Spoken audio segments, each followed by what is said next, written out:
పోయా ఎవరు? ఇందాక ఫోన్ చేశాను కదా. ఇందాక ఫోన్ చేసావా? ఏం పేరు నీ పేరు?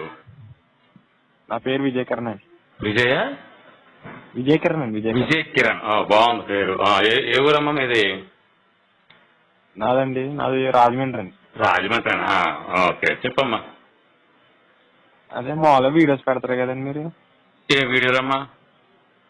యూట్యూబ్ లో పెడతారు కదండి. అదే యూట్యూబ్ లో ఏ వీడియోలు పెడతాం?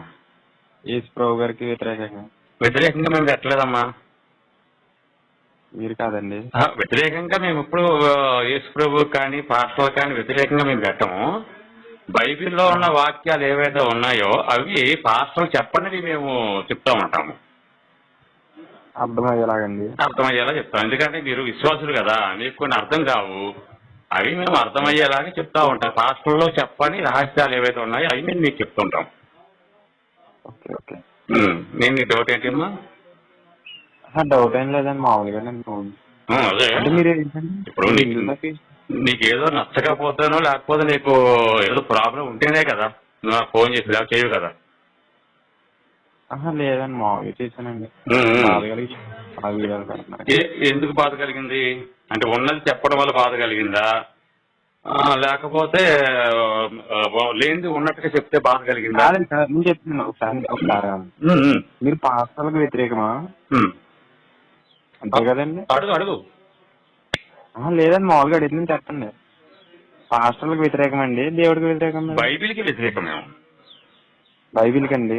ఎందుకు? పాస్టర్లు అలా తయారవడానికి బైబిల్ కారణం, విశ్వాసులు అలా తయారు చేయడానికి పాస్టర్ కారణం.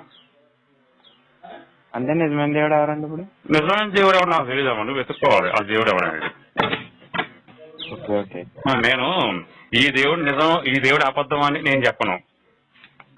మామూలుగా అయితే ప్రత్యక్ష దైవాలు సూర్యుడు. అది కాదు పరశుమ గారు, దేవుడు ఎందుకు సార్ మనకి? అదే కదా అనేది. దేవుడు అనేవాడు దేవుడు నమ్ముకున్నా చస్తాం, దేవుడు నమ్ముకోకపోయినా చస్తాం. దేవుడు నమ్ముకున్నా చస్తాం, నమ్ముకోకపోయినా చస్తాం. జీవితం అంటేనే దేవుడిని తిట్టుగా చస్తాం. దేవుడిని నమ్ముకున్నా చస్తాం, దేవుడిని తిట్టుగా చస్తాం, దేవుడిని తిట్టకపోయినా చస్తాం, ఎలా ఉన్నా చస్తాం. ఇది దేవుడితో మనకి పని ఏంటి చెప్పి ఒకసారి ఆలోచించాం. అదే స్టార్టింగ్ ఎండింగ్ ఉంటుంది తమ్ముడు. స్టార్టింగ్ ఏంటి పుట్టుక, మరణం, ఎండింగ్ ఏంటి మరణం. అది జరిగేది కాదండి. నేను మీకన్నా చిన్నవాడినండి, మీతో అలా మాట్లాడలేను నేను. నేను కూడా మీతో మామూలుగా మాట్లాడుతాను తమ్ముడు. నేను కూడా మీతో అలా మాట్లాడలేను. చెప్పు. చెప్తానండి మామూలుగా. ఎవరికి వ్యతిరేకం ఒక మాట చెప్పానుగా. ఇప్పుడు బైబిల్ చదివినటువంటి పాస్టర్లో బోధించేటువంటి బోధనలు ఏవైతే, తప్పుడు బోధనలు ఏవైతే ఉన్నాయో, విశ్వాసులు అనే అమాయకులు ఎవరైతే ఉన్నారో వాళ్ళకి మేము వ్యతిరేకం. ఇది అంటే అమాయకులైనటువంటి క్రిస్టియన్స్ మీద కాదు, ఈ పాస్టర్ల మీద ఆ బైబిల్ బోధించేటువంటి ఆ పాస్టర్ల వల్ల ఇద్దరు ప్రాబ్లం నాకు. నువ్వు విశ్వాసం ఎంతకాలం అయింది మరి? నేను చిన్నప్పటి నుంచి క్రిస్టియన్స్ అండి. నేను నమ్మింది అయితే 5 సంవత్సరాలు అవుద్దండి. 5 సంవత్సరాలు నమ్మాను అంటున్నావు కదా, ఏ రకంగా నమ్మేవో తెలుసుకోవచ్చా? నాకు దర్శనం వచ్చిందండి. అది ఎలాగా? ఎలాగంటే పెద్దది కదండి చెప్పా. అంటే పెద్దది వద్దు, షార్ట్ గా ఒక 2 minutes చెప్పారు. ఇలాగ జరిగిందని చెప్పామనుకో, ఇప్పుడు మేము రోజుకి నీకంటే ఎక్కువగా మీ యేసుని బాగా స్మరిస్తా ఉంటాము. మాకు జరగని దర్శనం నీకు జరిగింది కదా, నీకు ఎలా జరిగింది చెప్తావని. అలా మాట్లాడకండి నాతో. కాదు తమ్ముడు, నేను అనేది నీకు అర్థం కాల. ఇప్పుడు నువ్వు బైబిల్ చదివావు కానీ మేము ప్రతిసారి కూడా మేరీని యేసుని ఎంతో విధంగా స్మరిస్తాం మేము. అంత స్మరించినప్పుడు మాకు కనీసం కళ్ళలో కూడా కనిపించి, నేను నిజదేవుణ్ణి, మీరు నన్ను నమ్ముకోండి, నన్ను మీరు తిట్టకూడదు, కనీసం మీరు నన్ను పొగడకూడదు, నేను శాంతవంతుడు కరుణామయుడిని అని చెప్పేసి నాకు ఏ రోజు చెప్పలేదు కదా. మరి నీకు ఎలా దర్శనం ఇచ్చాడు నాకు ఒకసారి చెప్పావు అనుకో బాగుంటుంది కదా. నేను అనుభవం తెలుసుకుంటా కదా, నీ అనుభవం ఏంటో. నేను నిన్నే వ్యతిరేకించట్లా, నీ అనుభవం చెప్పు నాకు. నా అనుభవం నాతో మాట్లాడాడండి. అదే ఎలా మాట్లాడాడు? అంటే ఉర్దూ భాషలో మాట్లాడాడా, లేకపోతే తమిళలో మాట్లాడాడా, లేకపోతే ఏదో వేరే భాషలు ఉంటాయి కదా, హిబ్రూలో మాట్లాడాడా, ఎలా మాట్లాడాడు? మామూలుగా పిలిచాడండి అంతే. ఎలాగా? నన్ను పిలిచాడండి. అది ఎలాగా? నా కుమారాన్ని పిలిచాడండి అంతే. అది మీ నాన్నగారు ఏమి పిలుస్తారు? నేను మన పేరైతే పిలుస్తాడండి. మీ నాన్నగారు నేను పేరు పెట్టి పిలుస్తారు. నిన్ను మాత్రం యేసు గారు వచ్చి ఓ కుమారా ఇటు రా అన్నారా? నీకు నమ్మకొద్దు కాదండి. నేను నమ్మడం కాదమ్మా, నువ్వు చెప్పేది ఎట్లా ఉందో నువ్వు ఎలా చెప్తున్నావంటే ఇప్పుడు మీరు నమ్మితే నేనైతే పోయి చెప్తాను. మీరు ఇప్పుడు దేవుడు అనేవాడు చెప్తా వింటాముడు. దేవుడు అనేవాడు ఎప్పుడూ కూడా ఇష్టపడిన వారిని పిలవక్కర్లా. ఎందుకు ఆయన ఏమన్నాడంటే తప్పిపోయిన ఇజ్రాయెల్ గొర్రెల వద్దకే వచ్చానే తప్ప మంచి వాళ్ళని పిలవడానికి రాలేదు అని చెప్పి అన్నారు. పాపాత్మలో పిలవచ్చాడు, పుణ్యాత్ములు పిలవాలి. అంటే నువ్వు పాపాత్ముడు లెక్కేసుకోవాలి. నేను అని మాకెందుకు కనిపించట్లేదు. మరి నేను పుణ్యాత్ములు ఉంటావా? నువ్వు పాపాత్ముడు చేయట్లేదండి. మీరు ట్రై చేయట్లేదు. ట్రై చేయడం ఏముంది? ప్రార్థన చేసుకుంటారా? ప్రార్థన చేసుకుంటారా? అదే కదా యేసు. ఇప్పుడు వాక్యమే యేసు, వాక్యము. ఇంకెందుకు కాదండి. మీరు ప్రార్థన చేసుకుంటారా? చేసుకుంటాను. చేసుకుంటారా? ఏమని చేసుకుంటానంటే నీ దగ్గర బైబిల్ ఉందా? నేను బయట వచ్చానండి. ఇప్పుడు బైబిల్ లేదు నీ దగ్గర? ఫోన్ లో ఉందండి. ఫోన్ లో ఒకసారి తీస్తావా? అవకాశం ఉందా? కాదండి, ఒక నిమిషం చెప్తున్నాను. చెప్పు. ఇప్పుడు ప్రార్థన అంటే వాక్యమే కదా. అదేనండి, రైటేనండి మీరు చెప్పేది రైటే.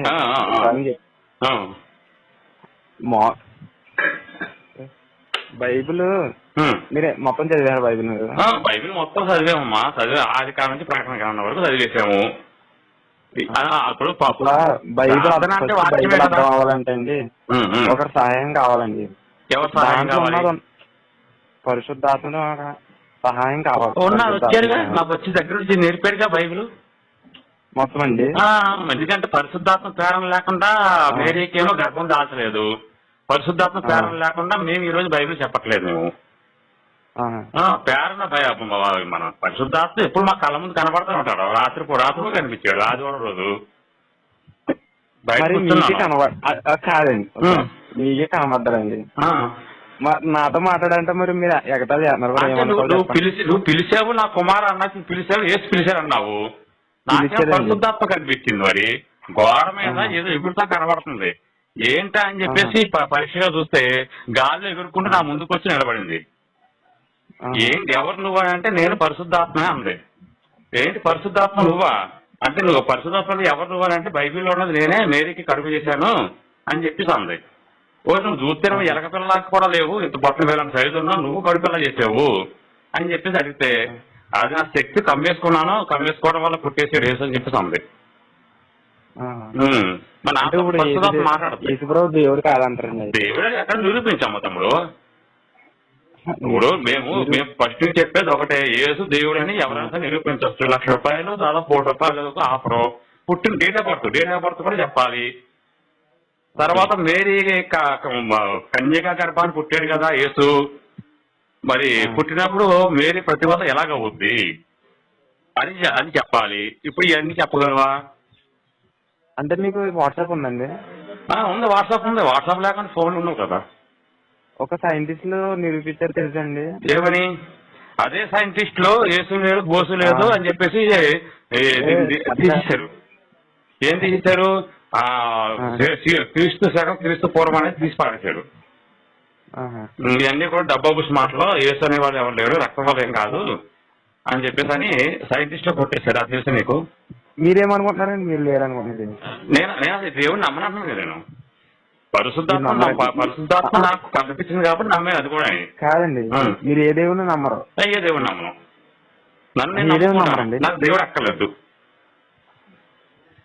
నాకు అన్నం పెట్టే రైతు దేవుడు, దేశాన్ని కాపాడుతున్న సైనికుడు దేవుడు, దేవుడు అంతే. ఈ కాల్ రికార్డ్ చేసి వచ్చాను. మీరు పెట్టుకో చేసుకో. మళ్ళీ చెప్పండి చెప్తాను. నాకు అన్నం పెట్టే రైతు దేవుడు. నాకు అన్నం పెట్టే రైతు దేశానికి వెన్నుపోస. రైతు నాకు దేవుడు. ప్రపంచం మొత్తం కూడా ఆయన కష్టపడితేనే మనం అందరం కూడా రోడ్లో 4 ముద్దులు వెళ్తున్నాయి, లేకపోతే వెళ్ళం. తర్వాత దేశాన్ని కాపాడుతున్నటువంటి సైనికుడు దేవుడు. దేశంలో బోర్డర్లో కనుక వాళ్ళు లేకపోతే ఈ పాటికి మన దేశం సంకనాకించేసేవాళ్ళు కొంతమంది దుర్మార్గులు. 3వ వాడు వచ్చేసి ప్రాణాలు కాపాడే. మళ్ళీ ఆపేసావు. ఆగిపోయిందండి ప్రాణాలు మళ్ళీ This call is now being recorded. ప్రాణాలు కాపాడే డాక్టర్ దేవుడు నా దృష్టికి. Call recording has now ended. ఏమైంది మళ్ళీ ఆపేస్తున్నావు? లేదండి మాకు చెప్పండి.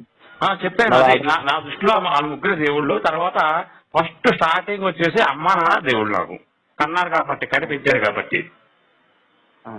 వాళ్ళ తర్వాత మిగతా దేవుళ్ళు ఎవరైనా ఉన్నారంటే డాక్టర్లు, ఈ సైనికుడు, తర్వాత రైతన్న.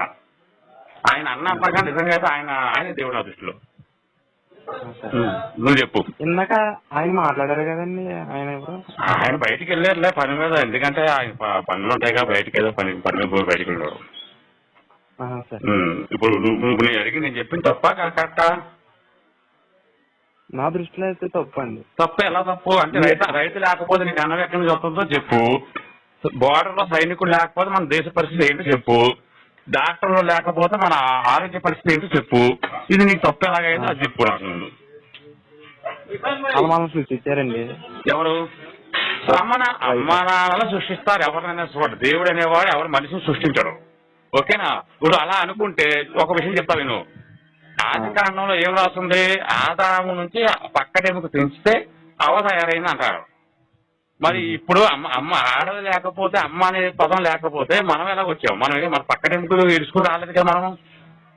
కాబట్టి అమ్మ నాన్న ప్రత్యక్ష దైవాలుగా భావించాలి. అదే నేను చెప్పేదే మీకు తెలుసు కదండి. అదే మీకు అన్ని తెలుసు. అదేనమ్మా. అదేనండి. ఇప్పుడు చాలా మంది మీ పాస్టర్లు ఏం చేస్తారంటే ఆడదానికి విలువ ఇవ్వక్కర్లేదు, ఎందుకంటే ఆడది మగోడి నుంచి వచ్చింది కాబట్టి ఆడదానికి విలువ ఇవ్వక్కర్లేదు అని చెప్పి మీ పాస్టర్లు చెప్తారు. మేమేం చెప్తామంటే ఆడవాళ్ళ వల్లే సృష్టి తయారైంది కాబట్టి ఆడవాళ్ళని గౌరవించాలి అని మేము చెప్తాం. ఇప్పుడు ఇందులో ఏది కరెక్ట్ అంటావు? మా పాస్టర్ అయితే అలా ఉంటారు. మీ పాస్టర్ గురించి నాకు వద్దమ్మా. జనరల్ గా పాస్టర్ ఇప్పుడు ఒక్కడు నాకు అర్థం మీకు ఒక్కడు నీతిమంతుడు వల్ల నేను మాట్లాడలేదు. అవినీతి పనులు ఎంతమంది ఉన్నారు వాళ్ళ కోసం నేను మాట్లాడినప్పుడు నేను మాట్లాడేది నీ కోసం. ఎవరు మీరు? కిరణ్, నీ పేరు కిరణే కదా. నేను కిరణ్ కోసం నేను మాట్లాడలేదు కదా. నేను ఈ రోజున అందరి కోసం సమాజం ఎట్లా ఉంది, క్రిస్టియన్సీ మొత్తం ఎలాగ ఉంది అని మాట్లాడుతున్నాను. నేను ఒక కిరణ్ ఇలా చేశాడు లేకపోతే ఒక రవి ఇలా చేశాడు ఆ మాటలు నేను చెప్పట్లేదు. నాకు అర్థమైంది మీరు ఎవరికి పెట్టారు. అర్థమైంది అలాగే అర్థమైంది. ఇప్పుడు మీ అమ్మగారు దేవత కాదా? కాదండి. మీ అమ్మగారు దేవత కాదా? మా అమ్మగారు మా అమ్మనండి అంతే. అంటే మీకు జన్మ ఇచ్చింది కాబట్టి ప్రాణాలు పన్నంగా పెట్టి ఆమె చనిపోతానో బతుకుతానో అని కూడా ఆలోచించుకొని నేను కానీ పెంచినటువంటి తల్లి నీకు దేవత కాదు. రక్త మాంసాలు పెట్టిన తల్లి నీకు దేవత కాదు. కష్టపడి చెమట ఊడ్చి పెంచి పెద్ద చేసింది నీకు తండ్రి, నీకు దేవుడు కాదు. నరసింహ గారు, మనుషుల్లో 2 రకాలు ఉన్నారండి. చెప్పండి. ఒకటేమన్నా నా తల్లి కామంతో కొవ్వెక్కి పనుకుంటే నేను పుట్టాను అనుకునేవాళ్ళు ఒకళ్ళు. నా తల్లి 9 మాసాలు మోసి తన ప్రాణాలు తెగించి నన్ను కన్నది అని భావించేవాళ్ళు ఒక రకం. మొదటి రకం ఏమన్నా క్రిస్టియన్స్, 2వ రకం హిందూస్ అండి నాకు తెలిసి. అంటే క్రిస్టియన్స్ ఏం ఆలోచిస్తారంటే నా తల్లి కామంతో కొవ్వెక్కి మా నాన్న దగ్గర పనుకుంటే నేను పుట్టానని ఆలోచిస్తారు క్రైస్తవులు. ఎందుకంటే అందుకే దేవతగా చూడరా ఆమె. కానీ హిందువులు అలా కాదు. మా తల్లి 9 మాసాలు కోసి మరో జన్మ ఎత్తి ఆమె అంటే ఆ బిడ్డల కంటే చచ్చిపోవడంతో సమానం. మరో జన్మ ఎత్తి నన్ను కన్నది, అందుకే నా తల్లి నాకు దేవత అయిందని మనం చెప్పుకుంటాం. మొదటి రకం వాళ్ళు, 2వ రకం మనం. ఇప్పుడు తమ్ముడు కిరణ్, నువ్వు అన్న మాటకే నీకు అర్థమైందా? నీ పాస్టుల్లో నీకు ఏ విధంగా మన తల్లిదండ్రుల గురించి ఎలా చెప్తున్నారు, మన సంస్కృతి సాంప్రదాయాల గురించి ఎలా చెప్తున్నారో నీకు అర్థమైందా? అందుకు పాస్టులు నాకు వ్యతిరేకం. అర్థమైందా? తల్లిదండ్రుల తర్వాత దేవుళ్ళైనా సరే ఎవరైనా సరే.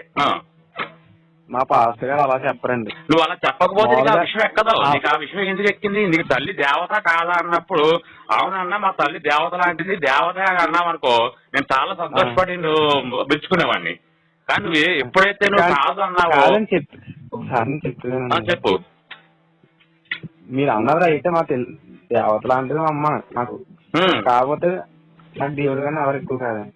అదిగో మరి పాస్టర్ ఇప్పుడు ఒకటి నీకు అన్నం ఒకసారి పెట్టేది కాదండి. నీ దేవుడా, లేకపోతే నీకు బట్టలు ఉతికేది నీకు దేవుడా, నీకు స్నానం చేయించింది ఇప్పుడు నేను దేవుడా, ఎలా- లేకపోతే నువ్వు అర్ధరాత్రి కూడా ఏడిస్తే ఎత్తుకునే దేవుడా? ఏం మాట్లాడుతున్నావు తమ్ముడు? కాదండి చెప్పేది నేను ఎలా ఉన్నానంటే నా దేవుడి వల్లే. అసలు అవసరం లేదంటున్నా నేను. నువ్వు కాదండి. ఉన్నావు అంటే నీ అమ్మ నాన్న వల్లే, నువ్వు చదువుకున్నావు అంటే మీ నాన్న వల్ల, నువ్వు ఈ రోజు బతుకుతున్నావు అంటే అది మీ అమ్మ వల్ల. అమ్మ నాన్నలు తక్కువ చేసి మాట్లాడుతున్నాడు అంటే చూసావా నీ దిక్కుమాల వ్యవస్థ ఏదైతే ఉందో. తల్లినైనా నామము నిమిత్తము తల్లినైనాను తండ్రినైనాను ద్వేషించకుంటే నా శిష్యుడు కానేరు అన్న వదం ఎవరైతున్నాడో వాడిని చెప్పు దగ్గర కొడితేనే కానీ మాకు మాట తగ్గదు. ఈ రోజు నువ్వు భారతదేశంలో పుట్టి ఒక తల్లిని ఒక తండ్రిని అవమానించే స్థాయి నుండి దిగజారిపోతున్నావు అంటే అసలు నీ జన్మ వేస్ట్ అయ్యా నాకు తెలిసి. నీ జన్మ వేస్ట్ నాకు తెలిసి. నేను ఎక్కడ అవమానించానండి? మరి మీరే లేకపోతే చెప్తున్నారండి. దేవుడే గొప్ప అంటున్నా. దేవుడు ఎందుకు గొప్ప నీకు? దేవుడు ఎందుకు నీకు గొప్ప? ఏం చేసే నీకు దేవుడు అసలు? నీకు ఆరోగ్యం వస్తే కాపాడేది ఏం డాక్టర్లు. చేశాడండి? కష్టపడి మీ హాస్పిటల్ జాయిన్ చేసి కష్టపడి మీ నాన్న కష్టపడి డబ్బులు తీసుకొచ్చి పెడితే కాపాడేది డాక్టర్లు. అటువంటి డాక్టర్లకి కృతజ్ఞత చెప్పడం మానేసి దేవుడు ఎందుకు కాపాడేదని చెప్తున్నారు సొల్లు సాక్ష్యాలు. ఇది కదా మాకు మండేది. మాకు ఎందుకు మంటుంది అనుకుంటున్నావు? తప్ప ఎలాగా అన్నం తింటున్న మాటలు మాట్లాడండి. బైబిల్ పట్టుకుని విషయం మాటలు మాట్లాడకండి మీరు. అయ్యో అలా ఆగండి. మరి అంతే విషయం మాటలే. దేవుడు అసలు నీకు అక్కర్లేదు. దేవుడు నేను పూజించమని చెప్పాడా లేకపోతే నిన్ను మాత్రం అది నీ బైబిల్ చెప్పింది ఆ మాట. నేను తప్ప నీకు ఒక దేవుడు ఉండకూడదని చెప్పేసని ఆ విషయం నీకు బాగా ఎక్కేసింది. నీకు ఆ విషయాన్ని ఎక్కించుకోకు నువ్వు. తల్లిదండ్రులు గౌరవించిన జాతకాలనే దిక్కుమాల పుస్తకం నీకెందుకయ్యా దరిద్రం? ఇది నీ సంస్కారం. ఇదా నీ సంస్కారం నేర్పింది. అక్కర్లేదు. ఇప్పుడు నేను అమ్మా నాన్న నాకు దేవుడు అంటా. నేను చెప్పు. నేను మామూలుగా మాట్లాడుతానండి. నేను మామూలుగానే మాట్లాడుతున్నాను. నువ్వు కన్న వాళ్ళని అవమానిస్తే పెద్దవాళ్ళని నేను చెప్పేదండి. చెప్పు.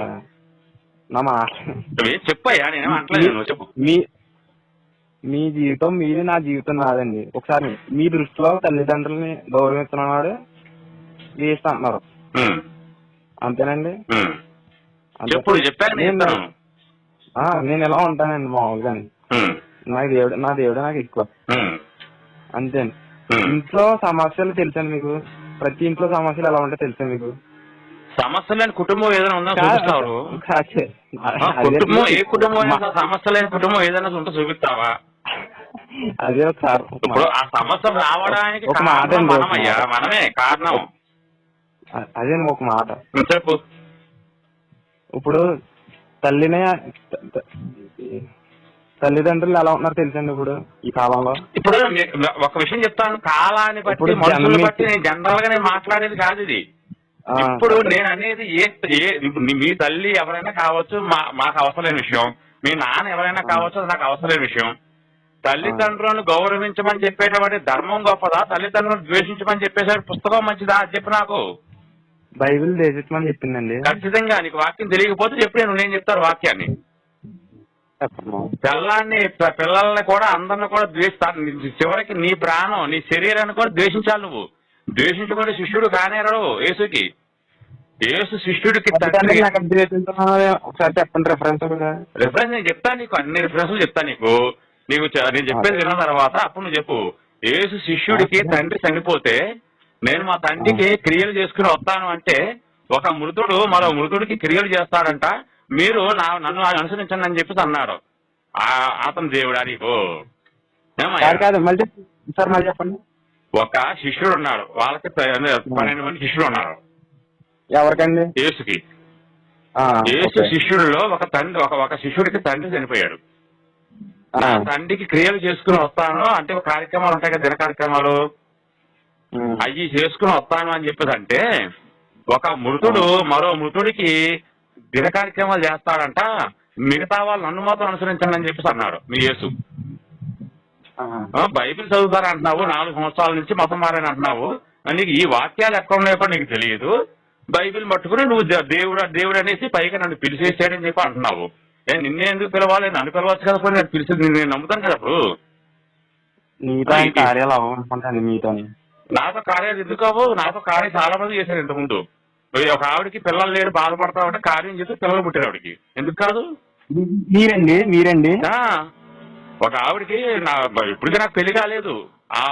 కాదండి కాదండి ఉమ్. ఇప్పుడు ఇది నమ్మాలంటారో లేదంటారు? ఏమిటి మీరు చెప్పింది నేను చెప్పింది 100% నమ్మాలి. సంతానం లేక బాధపడతా ఉండి నా దగ్గరికి వచ్చింది. మరి సంతానం లేదు అంటే మరి నేను చెప్పింది కూడా నమ్మాలి కదా. నేను చెప్పింది కూడా నమ్మాలి కదా. పుట్టారు ఎవరు? ఏంటండి? నేను కార్యం చేశాను, చేస్తే పిల్లలు పుట్టారు అమ్మాయికి. అర్థమైందా లేదా? ఇప్పుడు నా ఈ వీడియో యూట్యూబ్ లో వస్తుందండి. ఎందుకు వస్తుంది? నువ్వు మనం మాట్లాడుకునే యూట్యూబ్ లో ఎందుకు వస్తుంది?